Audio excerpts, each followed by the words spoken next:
Aujourd'hui, je vais vous lire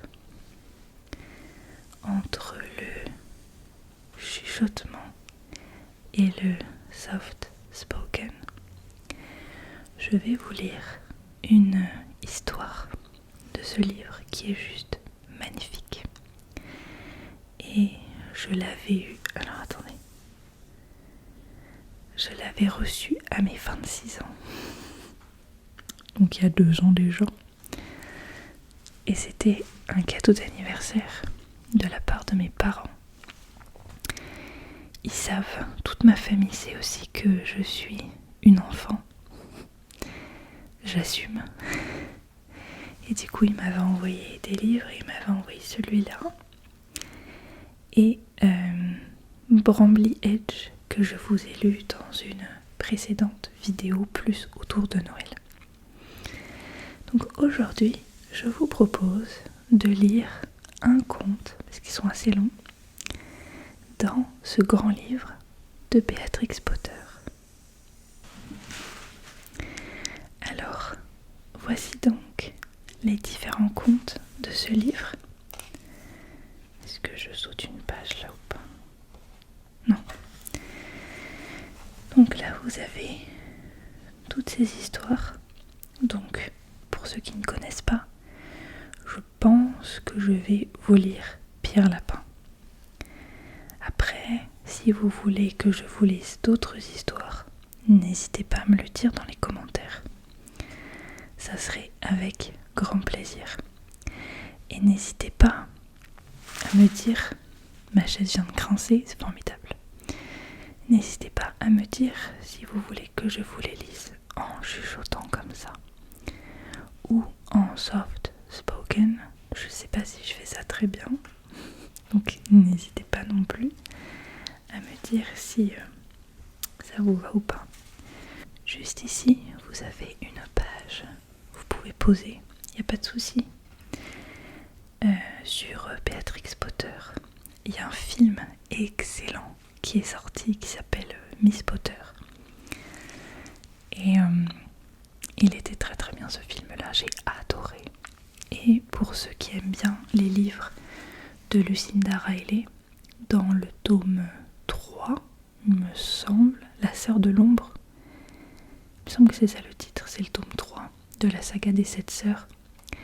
Et en fait, l'ancêtre du personnage du livre a vécu auprès de Béatrix Potter. Alors, nous allons commencer par Pierre Lapin, et c'est sorti en 1902.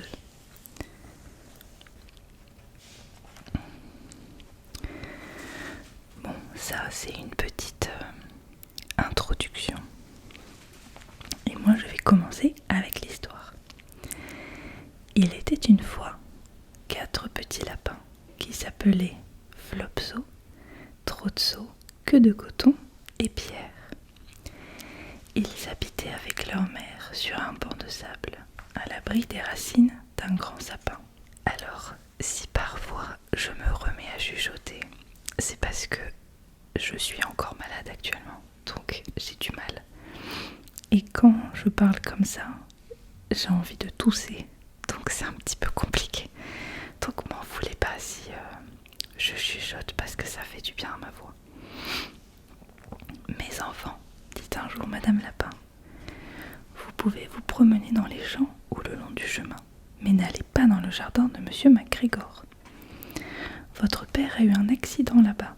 Madame Grégor en a fait un pâté. MacGregor en a fait un pâté. Oh là là, dis donc. Allez vous amuser, mais ne faites pas de bêtises. Je vais faire des courses. Madame Lapin prit son panier et son parapluie et s'en alla, à travers bois, chez le boulanger. Elle acheta une miche de pain bis, je ne sais pas ce que c'est, et 5 petits pains au raisin. Flopso, Trotso et Queue de Coton, qui étaient de bons petits lapins, descendirent le long du chemin pour cueillir des mûres. Ça me fait penser au... du coup, c'était les Harfoot dans Les Anneaux de Pouvoir. Ils vont cueillir des mûres aussi au début.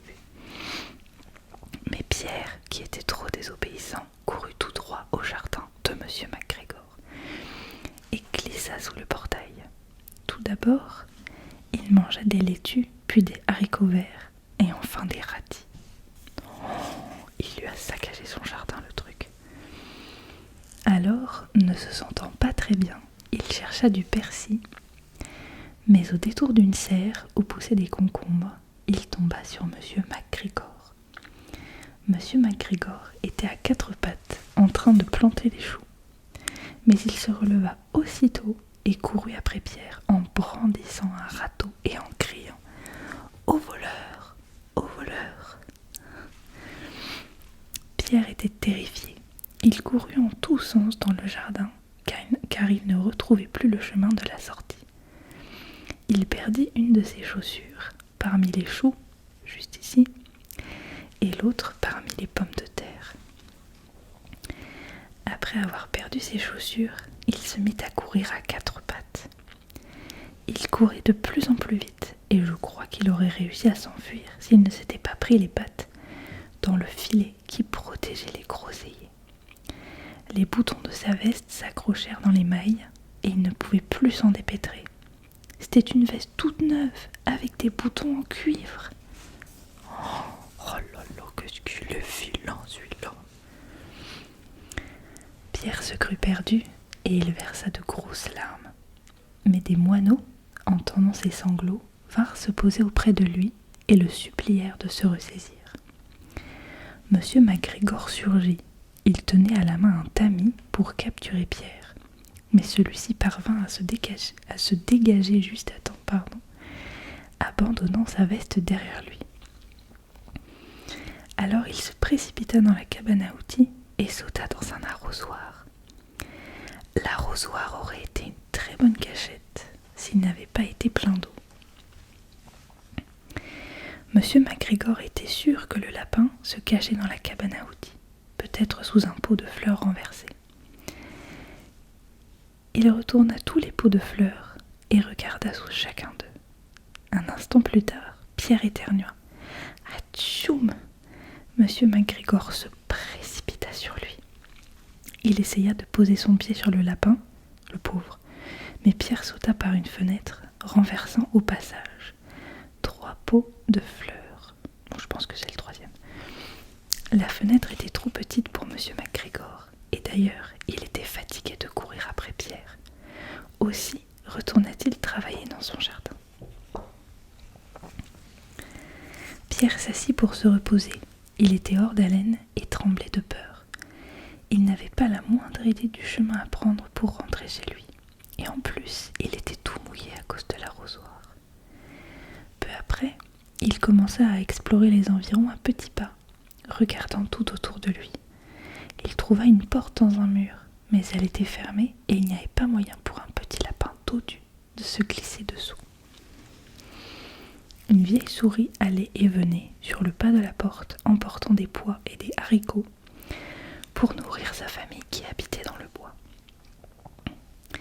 Pierre lui demanda le chemin à prendre pour rejoindre le portail, mais elle avait un si gros pois dans la bouche qu'elle ne pouvait pas lui répondre. Elle se contenta de le regarder en hochant la tête.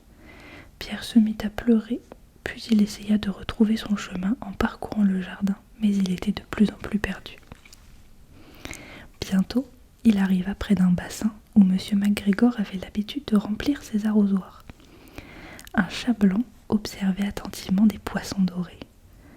Il était assis, tout à fait immobile, mais de temps en temps, le bout de sa queue remuait. Pierre estima plus prudent de passer son chemin sans parler au chat. Son cousin Jeannot l'avait mis en garde contre les chats. Pierre revint vers la cabane à outils et soudain, tout près de lui, il entendit le bruit d'une pinette raclant la terre. Cric, cric, cric. Pierre se cacha sous un buisson, mais bientôt, ne voyant rien venir, il reparut, grimpa dans une brouette et observa ce qui se passait. Il vit d'abord Monsieur MacGregor qui sarclait les oignons. Il tournait le dos à Pierre et là-bas, au fond, il y avait le portail. Pierre descendit de la brouette le plus silencieusement possible, puis il se mit à courir aussi vite qu'il le put, le long d'une allée derrière les groseilliers. Monsieur MacGregor l'aperçut au coin de l'allée, mais Pierre ne s'en soucia guère. il se glissa sous le portail et parvint à s'échapper dans les bois. Monsieur McGregor se servit de la veste et des chaussures de Pierre pour fabriquer un épouvantail et faire peur aux corbeaux.